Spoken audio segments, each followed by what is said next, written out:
Hey sports fans, welcome to the Command Center for another episode of Coach's CorOner with your host, Jeff the Sandman Sook.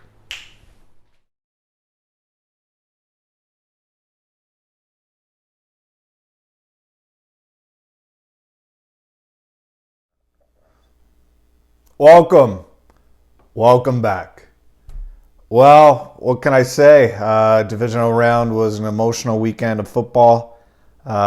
4 great games, tense games, crazy moments, wild swings, incredible finishes, and 4 fan bases left thrilled and 4 left devastated. So we are going to get to the divisional round, of course. Before that, I am going to touch on the wild card round quickly. There were 6 games in that round, 2 of which were entertaining and close, and the rest of which were kind of snoozers. But we're going to look at the entertaining ones, the close ones, and we're going to start with the first game of the playoffs, the Raiders and the Bengals, and we're going to pick it up in the fourth quarter of that one. So the Bengals look like they're going to run a play on 4th and inches, but instead they call a timeout, just trying to draw the defense offside. They settle for the field goal, making it a 2-score game. Yeah, conventional wisdom would say to kick the field goal here, make sure you're up 2 scores. But there's 7 minutes left and you're facing 4th and inches. Joe Burrow, quarterback sneak, you're 95% to convert there. And when you do, you can chew up a bunch of valuable time. You could score a touchdown, which would really step on their throats. By kicking a field goal here, you really handed the Raiders a lifeline. And let's see what they did on the ensuing possession. Facing a 4th and 3, the Raiders elect to kick a field goal, bringing them to within 7 points. I've been through this a few times on the show in the past, and nothing's changed. I would have loved to see the Raiders go for it there. You're going to have to take chances to get back in the football game. You're down 10 late. It would suck if you didn't get it, and then the game's pretty much over, but a touchdown there versus a field goal puts you in such a better position. You have a route to actually win the game in regulation rather than just tie it. So it's disappointing to come away with only 3 points on there. It was a huge missed opportunity by the Raiders, but they would get the football back, and then this was the final sequence. All right, here's the sequence.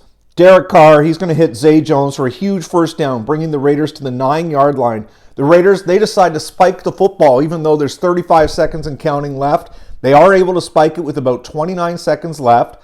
And then eventually it leads to 4th and goal with 17 seconds left, and Carr throws the game-sealing interception. Zay Jones goes down with 40 seconds left on the clock, and the Raiders don't spike it until 29 seconds left, which first of all is too long, but secondly, that's a ton of time left. Just call a play. Take the extra 5 seconds, call a play. Now you've got 4 downs from the 9-yard line instead of 3. And that, leaves more options open for you. Now you can go underneath on first down, spike the ball on second, have a more manageable 3rd and 4th down. Instead, when you spike it on first down, now you have 3 plays left. All 3 plays now have to go to the end zone, or you're going to have to waste a down spiking the football. And it's tough. It's tough from that spot to get it in. The Raiders weren't able to. It cost them their season.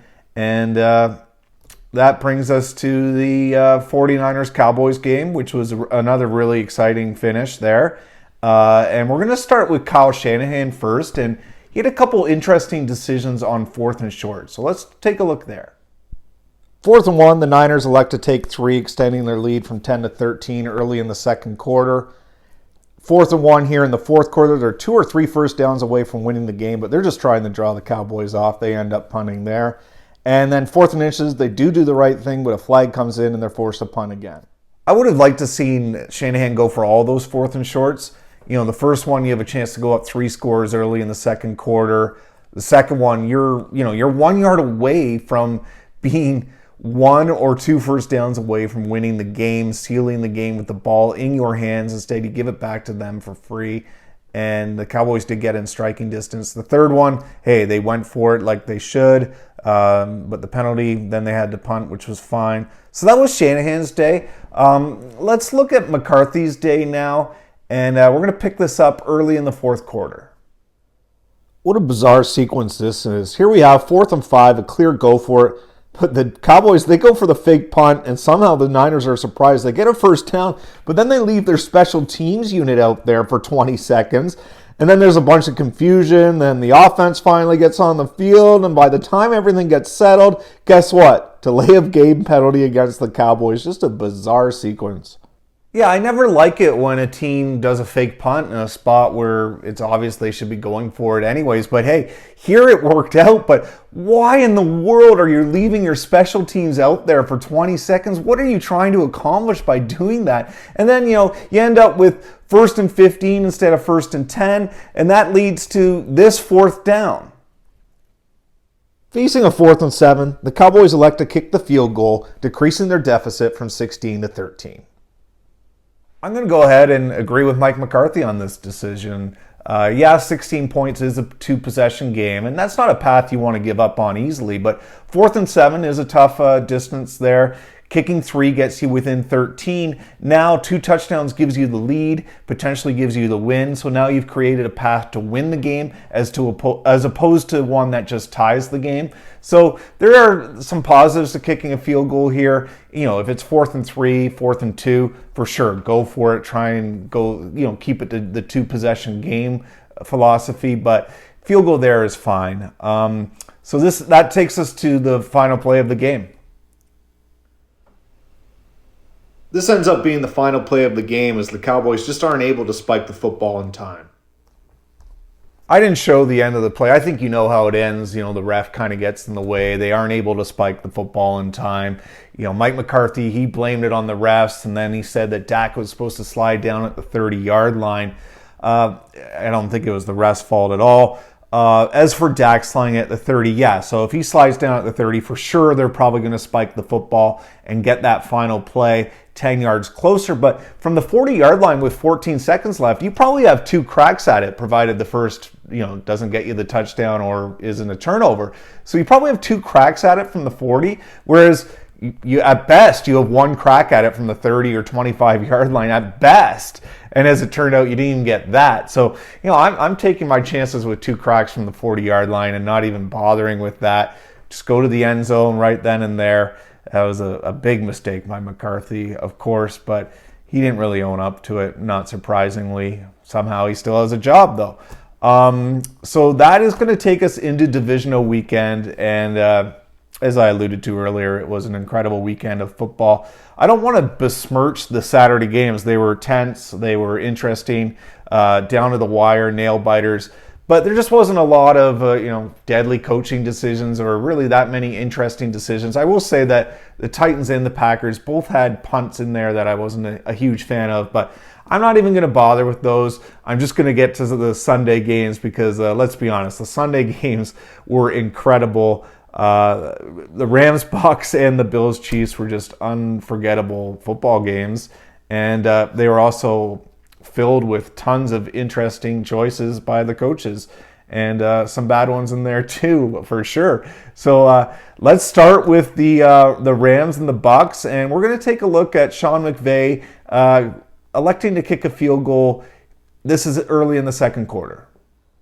Rams are facing a 4th and 3 from the 23-yard line. They settle for 3 points, extending their lead to 17. Now, by no means is that a terrible field goal or anything. You make it a 3-score game. There's benefits to it for sure. It's 4th and 3. It's not 4th and 1.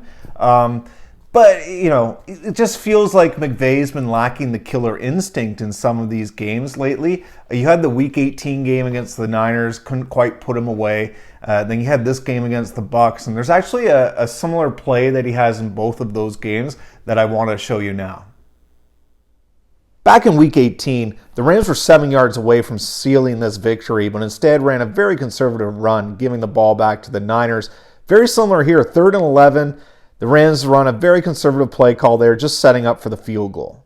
Both very similar plays and very similar mindset there, just playing very conservative, thinking, hey, we've probably got the win, so let's just be very safe instead of saying, hey, let's go get it. Let's go finish this thing.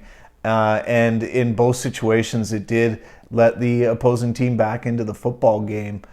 So Bruce Arians actually had 2 interesting kicks in this game. Well, 3 interesting kicks in this game, but we're going to focus on 2 of them. And we're going to start with this one late in the third quarter. Facing a 4th and 11 from the 13-yard line, the Bucs settle for 3 points, decreasing their deficit to 21 points. Now, this is a very similar field goal to the one that Mike McCarthy kicked in the 49ers-Cowboys game there. And except for it's extended by 8 points, right? So now you have to go 3 for 3 in 2-pointers to make this a 3-possession game. And the likelihood of that is like 12%. So a field goal here is fine, especially since it's 4th and 11, right? I mean, if it's 4th and 3, 4th and 5 even, you're probably still going for it. You're still going to try and explore that avenue of 3 possessions. But with 4th and 11, that's a low percentage down, especially from the 13-yard line. So take the 3. Now you're down 21, and you have a clearer path to the comeback. So while that kick was fine, the next kick certainly wasn't. Down 14, the Bucs score a long touchdown to get within 8, but then just kick an extra point to make it a 7-point deficit. This is a puzzling one. Bruce Arians absolutely has to go for 2 in this situation. If you're not 100% as to why, I'd recommend you check out episode 2 or episode 3 of the Coach's Corner. It goes over it pretty good, especially in episode 2. But that 100% is a go for 2. And I'm surprised that Brady just doesn't stay on the field and was like, hey, we got to be going for 2 in this situation. Speaking of Brady, what an unbelievable comeback for the Bucs in this game. They're down 27-3. They came all the way back to tie it before Stafford hit Cup on that 44-yard bomb to set up a chip shot field goal at the buzzer. It was very similar to Super Bowl 51 between the Falcons and the Patriots, which was a 28-3 deficit that Tom Brady erased. So if this is indeed Tom Brady's last game, which, hey, maybe it may be, it's not a bad way to go out for him. Another good season, of course, for the GOAT. So now we got to turn our attention to the Bills-Chiefs game, which was a bit of a snoozer. Not a lot happened there, so I guess I'll show you some things. So let's get to the Bills' opening drive. Love the opening drive for the Bills. 4th and 2 from the 50-yard line. Allen picks up 10. And then you got 4th and goal from the 1-yard line. Pitch it to Singletary. He's going to take it in for the touchdown. The opening drive for the Bills yields 7 points. Unfortunately for the Bills, McDermott didn't stick with his aggressive approach that he showed on the first drive. But the game plan seems to shift in the second quarter. Here it is, 4th and 4 from around midfield, and the Bills, they just punt the football. And then again, here it is, you're at your own 35-yard line, but it's 4th and yet less than a yard. You have Josh Allen, they have Patrick Mahomes. You got to go for it. Andy Reid then decided he would return the favor to McDermott with 2 questionable kicks in the fourth quarter. The Chiefs were in a giving mood as well. This was in the fourth quarter. 4th and 4 from the Bills' 46. They just settled for the punt. And then, up to 9 minutes left. Chance to go up 9, 2-possession game. But no, 4th and 4, they just settle for a short field goal. Right. The punt there, that's not so bad, especially since they're up 2 points there. So I think the numbers are really close there. But the field goal there is no good. I'm never kicking a field goal in that spot. You're up 2. You have a chance to make it a 2-possession game with 9 minutes left. Go for it. It's 4th and 4. I get it if it was 4th and 10, whatever. But 4th and 4 there. You got Patrick Mahomes. They have Josh Allen. The reverse logic of earlier. I'm just always going for the touchdown in that spot. And the Bills were able to grab the lead on the next possession. And then, the Chiefs did eventually win. I think there was couple other touchdowns in there along the way. It was just an incredible game. Unbelievable finish. Heartbreaking finish for the Bills and their fans. And the only thing I really want to say about that is there is a silver lining to this cloud, Bills fans. And that is next year when they win the Super Bowl, it will be that much sweeter because they suffered this difficult loss. And that's really all I want to say about the ending. Maybe the kickoff was, I don't have a problem with the kickoff. I don't have a problem with it going for a touchback there. Squib kick can just as easily hurt you as it does help you. So I don't have a problem with that. I mean, I thought it was the first play, the defense in the first play, I thought was the one that kills you. But, hey, hats off to the Chiefs. Never say die. Fantastic game. Hats off to both teams. Just it's too bad one had to lose, and it's too bad it was the Bills. Now,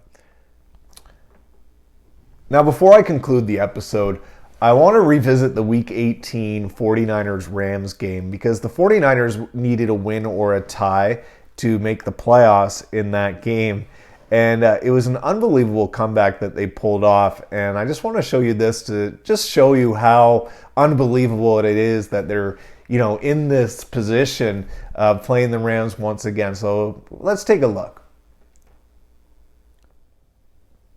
The Niners are forced to punt here on 4th and 18 deep in their own zone with under 2 minutes left to play. They do have all 3 timeouts, but hey, whether you punt or go for it there, you're in a lot of trouble. They had just a 0.4 chance of winning the game after punting there.